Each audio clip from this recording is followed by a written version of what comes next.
You're listening to the Beyond Measurements and Image podcast, where we build healthier lifestyles, elevate your well-being, and transform lives. Welcome to BMI. I'm your host, Dr. Drew Crawford. I'm a board-certified gastroenterologist and obesity medicine specialist. Thank you for joining me today on the Beyond Measurements and Image podcast. So today we're going to discuss the Paleo Diet. The Paleo Diet sort of came on the scene strong in the early 2000s. And essentially what it is a diet based on what our Paleolithic ancestors ate. And so one of the arguments against it is, our Paleolithic ancestors lived to be about 33. So why would we want to follow a diet that only led to 33 years of life? Which is a reasonable argument, but of course they died off for reasons other than their diet. So today we're going to discuss it. It's a pretty solid diet. It's pretty common. I think it's very common amongst like the CrossFit and some of the different gyms or workout communities. So let's take a minute to define a little bit about what our Paleolithic ancestors were and what that looks like, and to some extent what that diet looks like.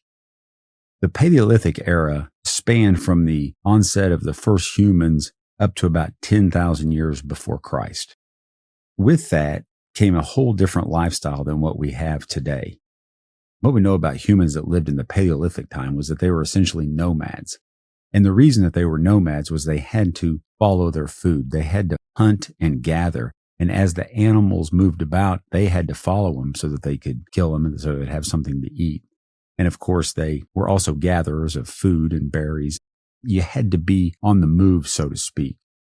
These people are sometimes referred to as like cavemen. And, the paleoliths, the drawings that you see on the caves, that's from the Paleolithic era.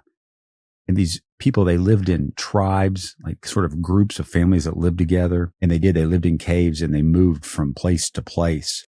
And, they tended to use all of the animals, right? They wore the animal skins. And they know from excavations that the tools they used were, oftentimes made of wood and sticks, but more importantly, bones from the animals. What happened is over time, 2.6 million years ago to 10,000 years ago, obviously is an enormous amount of time. And as the humans evolved, they became more and more intelligent. And with that, they began to do things such as domesticate animals. And they actually started cultivating plants and growing things, which ultimately led to agriculture and farming as we know it. And so once they did that, that kind of shifted them from the Paleolithic age to what was known as the Neolithic age. And the Neolithic age was really defined more by a sedentary lifestyle, because once they started growing crops and had domesticated animals, they needed to stay close to where they were. So they set up villages and developed society. And so they went from a nomadic lifestyle living in caves into a more sedentary lifestyle, which has evolved in a lot of ways over the years. But still, we have a very sedentary lifestyle, and obviously we're much more agriculturally based. The Neolithic lifestyle, let's just go into that for a little bit. The Neolithic revolution sort of happened in three phases. So the first one happened about 10,000 years before Christ. Again, it was associated with the domestication of animals, and when they started working with growing various crops, they were essentially the first farmers. And so they set up these villages almost always by rivers or bodies of water so that they could irrigate. With that, the diets changed significantly. So the first plants that they planted were grains, and the first animals that they domesticated were dogs and goats, sheep, and pigs. They also developed a lot of things like ceramic and fabric, and it was in this age where they developed the wheel. The second phase of the Neolithic diet was what they call the British Agricultural Revolution, and that spanned from about the 17th to the 19th centuries. And there they had an increase in the agricultural productivity, specifically in Britain. They began to improve livestock breeding.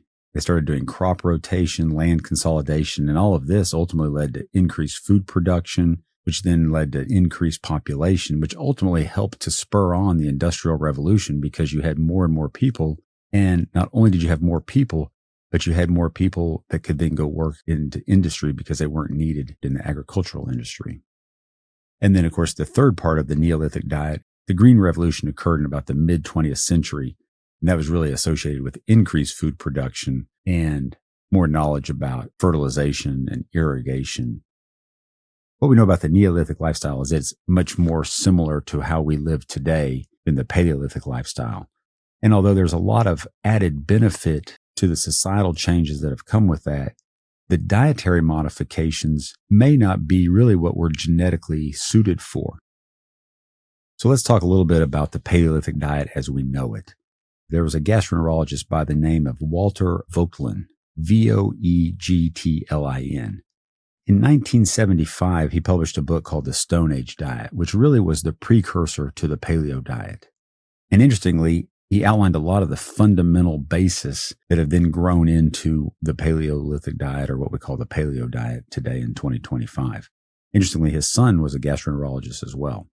But then in 1985, there was a physician by the name of Boyd Eaton, and he proposed that there was a mismatch between the diet that we eat and genetically how we're wired. So clearly, over time, our genes can modify, but if we are really genetically more wired as a Paleolithic diet, and then we begin to have all these agricultural products, there's a mismatch between the two. So that's what Dr. Eaton's hypothesis was. And then the real father of the Paleo diet, as we know it in 2025, was Dr. Loren Cordain. And Dr. Cordain was a PhD with an emphasis on health and exercise science. And he was a professor at Colorado State University. I believe he's an emeritus professor now.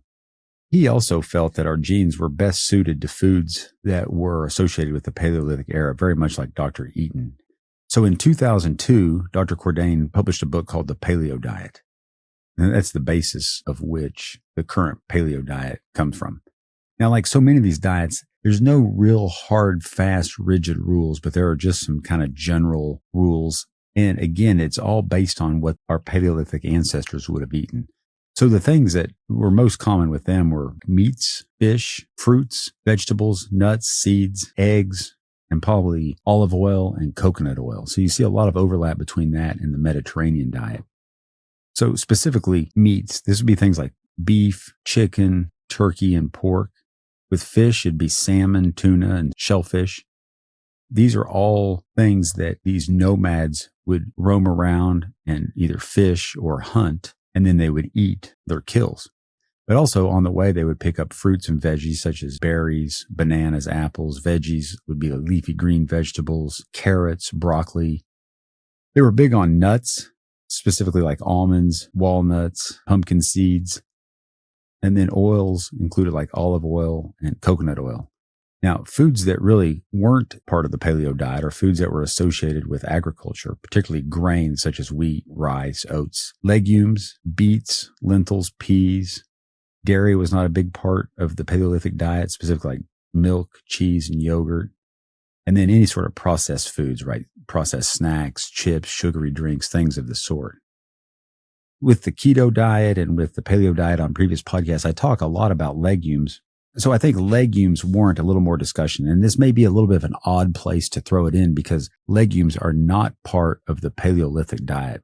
A legume is defined by its botanical characteristics, and it basically comes from a pod-like fruit. Legumes are really rich in protein, fiber, vitamins, and minerals. What are some examples of legumes? Well, beans, most beans like kidney beans, black beans, pinto beans, lima beans. Green beans also fall in the legume family. And then peas, green peas and black-eyed peas, but also snow peas. Now, just for a point of reference, snow peas and green peas are usually consumed in their pods, which make them a little bit different because the rest of them are usually consumed as the dried seeds of these pods. And sometimes they're called pulses. Then, of course, lentils also fall into the category of legumes, such as, brown lentils, green lentils, and red lentils. Chickpeas, soybeans, and peanuts are also legumes.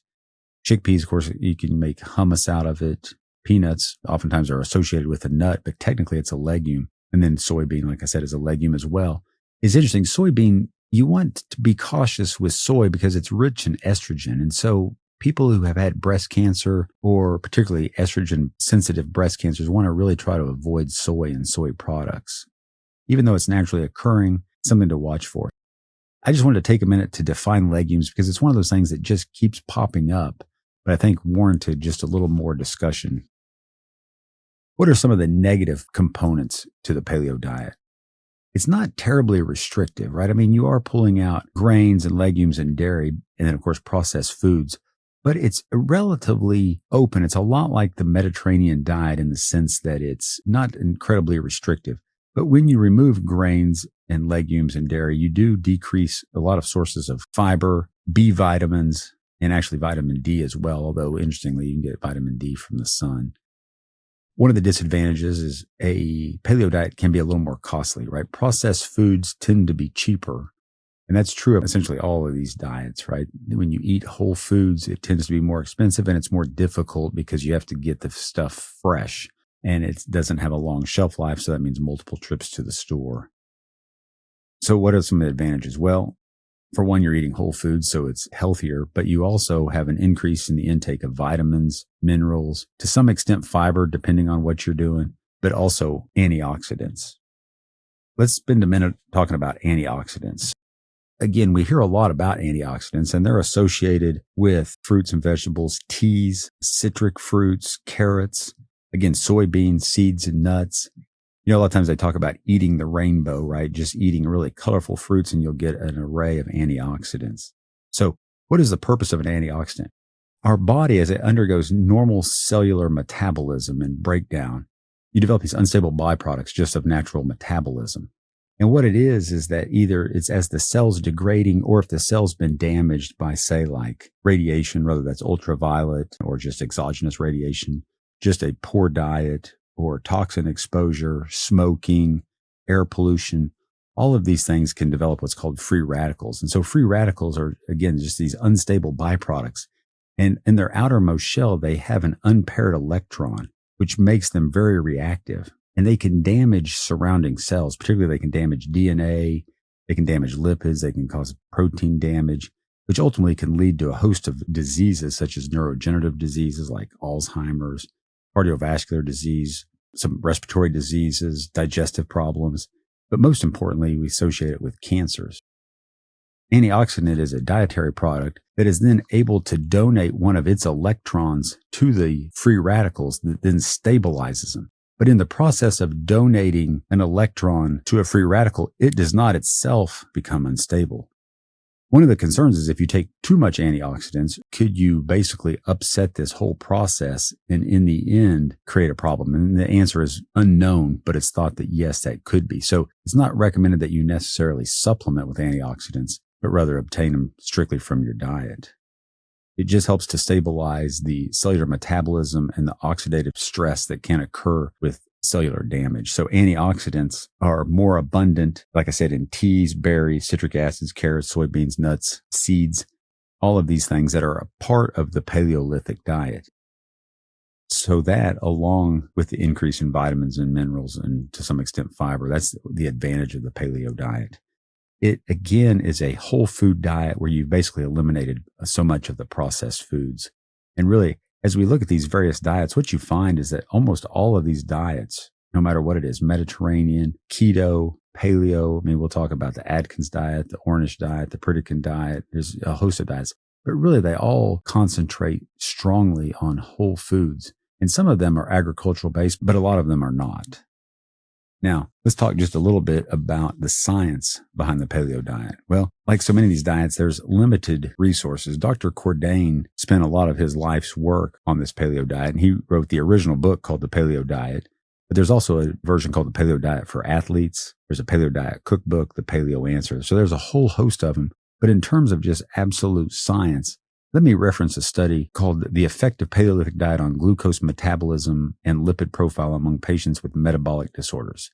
It's a systemic review and meta-analysis of randomized controlled trials. And essentially what they did in this was they went in and they looked at all the studies that had been done, or at the time, this was up to June of 2020. And they basically pooled all the data and looked at it and extracted information from it. There were 10 articles that were selected for inclusion in this review and meta-analysis. And then what they did was they looked at various biomarkers of inflammation to see if the paleo diet helped reduce these biomarkers of inflammation, because it's thought that inflammation leads to an awful lot of our oxidative stress and a lot of the problems that we end up with metabolically. So specifically, they looked at the assessment of insulin resistance, fasting insulin, They looked at the degree of LDL, which is low-density lipoprotein cholesterol. They looked at blood pressure, total cholesterol, total triglycerides, C-reactive protein, which is an inflammatory marker. And then they put those in the Paleo Diet group versus the controlled group. And so in this systematic meta-analysis of 10 various studies, specifically looking at the Paleolithic diet, they found that all of these were reduced.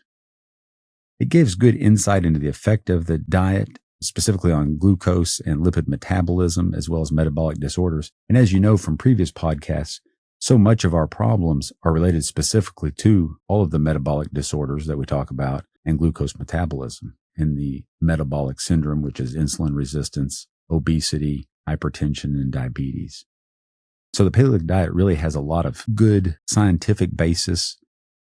It's relatively easy to follow, but like anything, you have to embrace the changes that are associated with it, and cutting out a lot of the processed foods is difficult.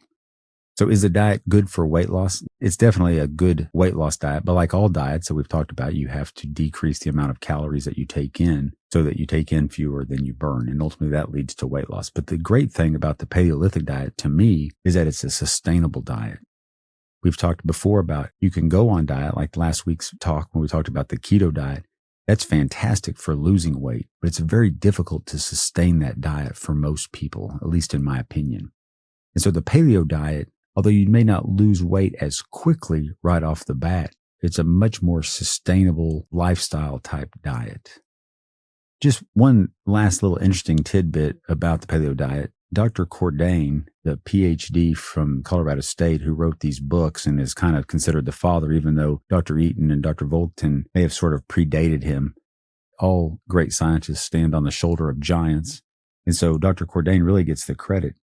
Unfortunately, recently, Dr. Cordain was diagnosed with frontotemporal degeneration, which is essentially where the frontal lobe of the brain begins to atrophy. And it tends to happen in people about 40 to 65 years of age. And I don't know when Dr. Cordain was diagnosed. He's about 75 years old at this time. But that's the status of him. It's interesting. There is not a dietary component to frontotemporal dementia or frontotemporal degeneration that is known. There does tend to be a very strong genetic component to this. I hope you found this interesting, learning about the paleo diet. Again, I think it's a great diet. It looks like there's some science behind it. It's sustainable. It may be a little more costly, but in the end, spending a little more on food and living better and putting better fuel in our systems is better to spend the money that way than to spend the money on the back end with higher healthcare costs and illness and everything that's associated with that. So hopefully you found this interesting. We'll continue our series on the various diets in the future. If you have any questions, be sure to hit us up on social media or go to our website, thebmipodcast.com. I'm your host, Dr. Drew Crawford. Join me next week as we go beyond measurements and image to build healthier lifestyles and elevate your well-being on the BMI podcast. See you then. The BMI podcast is provided for educational and informational purposes only and does not constitute providing medical advice or professional services. Be sure to check out our description below for our website and social media platforms.